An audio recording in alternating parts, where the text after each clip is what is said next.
Naku, Kalingap Jomar, muntik na daw mag-walk out. So ano nga ba? Dahil nga po dito sa ginawa ni Erica. I mean si Carla.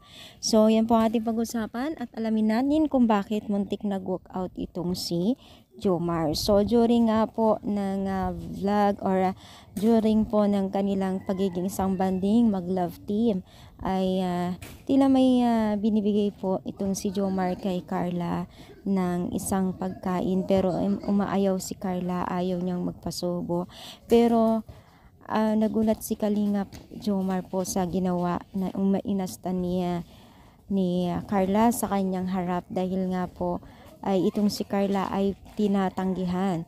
Pero hindi pala alam nitong si Jomar na technique lamang at ayaw ni Carla na masubuhan ng wala pang kagat. Kumbaga kinagat ni Carla nang siya ay unang kumagat ng pagkain na yun. So tuwang-tuwa itong si Jomar dahil nga po sa kanyang ginawa at tumasta, no. Akala niya ay kumbaga umaayaw si Carla sa kanya at muntik ngang nag-walk out dahil dito. Pero yun pala, strategy ni Carla para asarin, pero kinilig naman siya bandang huli.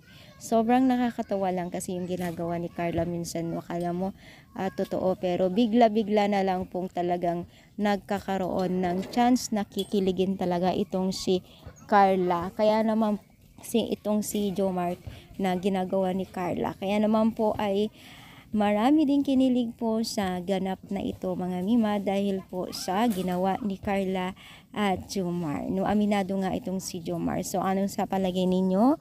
Kayo rin po ba ay kinig sa moment na ito na kinento ni Jomar? Comment down dito sa baba at palike po ang ating video.